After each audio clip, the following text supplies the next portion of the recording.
नमस्ते, मैं जैकी यादव अमृतकाल में आपका स्वागत करता हूं। क्या सोच रहे हो, मैंने रोज से कुछ अलग कहा क्या?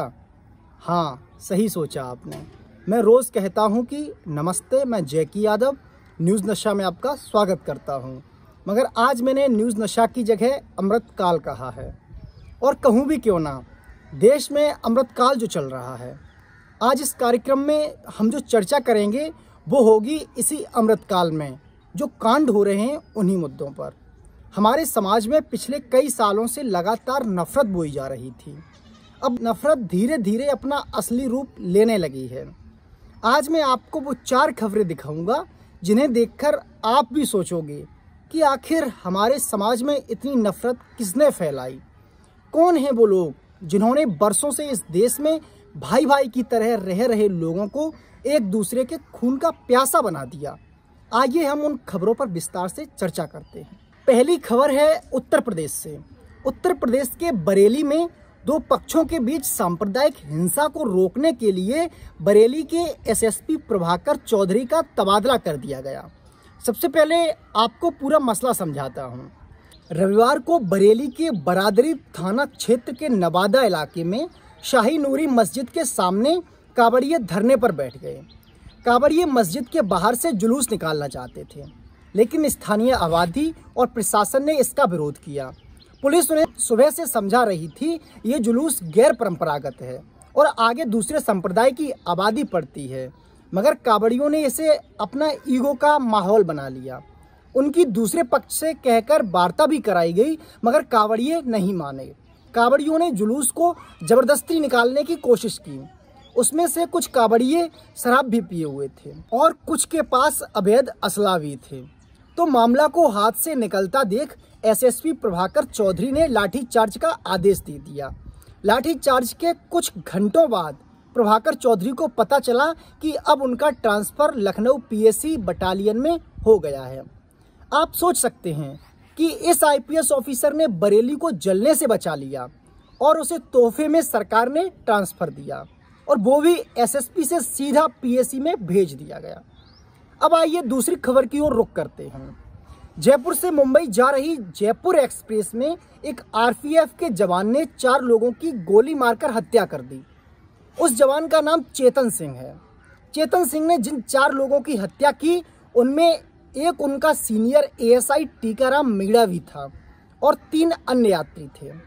तीनों अन्य यात्री जो थे वो मुसलमान थे। हत्या करने के बाद वीडियो में चेतन सिंह को कहता सुना जा सकता है कि अगर वोट देना है, हिंदुस्तान में रहना है, तो मोदी और योगी की यही 2 हैं। इस घटना का जिम्मेदार कौन है? ऐसा क्या हुआ जो चेतन सिंह ने हत्या करने के बाद योगी और मोदी का नाम लिया? ये वही नफरत है जिसे सत्ता द्वारा सालों से देश के लोगों को परोसा जा रहा है। ये वही नफरत है जो दिन रात टीवी पर हिंदू मुसलमान डिबेट में दिखाई जाती है। क्या आपने कभी देखा है कि किसी गांधी समर्थक ने गांधी का नाम लेकर किसी की हत्या की हो? क्या आपने कभी देखा है कभी किसी नेहरू समर्थक ने नेहरू का नाम लेकर किसी की हत्या की हो? क्या आपने देखा है कभी किसी बाबा साहेब अम्बेडकर समर्थक ने अम्बेडकर का नाम लेकर किसी की हत्या की हो? नहीं देखा होगा, मगर आज आपने तो जरूर देख लिया है।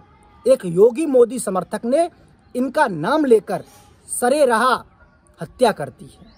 ये नफरत बहुत बुरी चीज़ है। हाकिमों, एक दिन इसकी आग खुद तुम तक भी पहुंच जाएगी। तब पता चलेगा कि आखिर तुमने समाज को क्या दिया है। आइए अब तीसरी खबर पर आते हैं। तीसरी खबर भी एक ट्रेन की ही है। एक ट्रेन में एक बुजुर्ग मुसलमान व्यक्ति नमाज पढ़ रहा था। उसे देखकर कुछ युवक जो उसके पड़ोस में बैठे होते हैं वो जोर जोर से हनुमान चालीसा पढ़ने लगते हैं। हैरानी की बात तो ये है कि उन्हें हनुमान चालीसा पढ़ने के लिए फ़ोन का सहारा लेना पड़ता है। उनमें से किसी को भी हनुमान चालीसा याद नहीं था। ये भी उस नफरत का रूप है जो इस देश में दिन रात फैलाई जा रही है। हमारा देश धर्मनिरपेक्ष देश है, जहां हर धर्म के लोगों को अपने धर्म की उपासना करने और उसे मानने की पूर्ण आज़ादी है, पूर्ण स्वतंत्रता है। मगर आज जो हमें हर जगह देखने को मिलता है ये बहुत चिंताजनक है। क्या लगता है आपको, अगर ये मुसलमान बुजुर्ग नमाज ना पढ़ रहा होता तो क्या ये युवक भी हनुमान चालीसा पढ़ते? वैसे देखने से तो ये लगता है जैसे कि ये पहली बार हनुमान चालीसा पढ़ रहे हों, क्योंकि इन्हें हनुमान चालीसा याद तक नहीं, उसे भी फोन में देख करके पढ़ा जा रहा है। इस समाज को रहने लायक भी नहीं छोड़ा है नफरत के सौदागरों ने। अब बात करते हैं चौथी और आखिरी खबर की। ये खबर हरियाणा के नूंह जिले से है, जहां एक धर्म की शोभा यात्रा के दौरान दूसरे धर्म के लोगों ने पत्थरबाजी कर दी, जिससे कि पूरे जिले में हिंसा भारी स्तर पर भड़क गई। हिंसा इतने बड़े स्तर पर भड़की है कि अर्धसैनिक बलों की 15 कंपनियां हरियाणा भेजी गई हैं। नूंह समेत हरियाणा के कई जिलों में धारा 144 लागू कर दी गई है और इंटरनेट सेवा भी बंद कर दी गई है। नूंह में इंटरनेट सेवा 2 अगस्त तक बंद कर दी गई है और पुलिस बल और अर्धसैनिक बल चप्पे चप्पे पर तैनात कर दिए गए हैं। ये 4 खबरें हैं जो आपको सोचने पर मजबूर करेंगी कि देश को आज किस मोड़ पर लाकर खड़ा कर दिया गया है। आपको पता होगा कि हरियाणा में भी भाजपा की ही सरकार है और अगली साल हरियाणा में चुनाव भी होने हैं। घटना कोई भी हो, चाहे कांवड़ियों का हुड़दंग काटना हो, ट्रेन में मुसलमान लोगों की आतंकवादी द्वारा हत्या कर देना हो, ट्रेन में नमाज के बदले हनुमान चालीसा पढ़ना हो, या फिर देश के किसी भी हिस्से में दंगों का होना हो, इन सब का जिम्मेदार सिर्फ एक ही है और वो जिम्मेदार इंसान है इस देश का प्रधानमंत्री। इस देश को पिछले 9 सालों से एक ऐसे दलदल में धकेला गया जिससे हमें ही नहीं बल्कि हमारी आने वाली पीढ़ियों को भी खतरा है। इस देश का गोदी मीडिया सत्ता का नफरत फैलाने का हथियार है।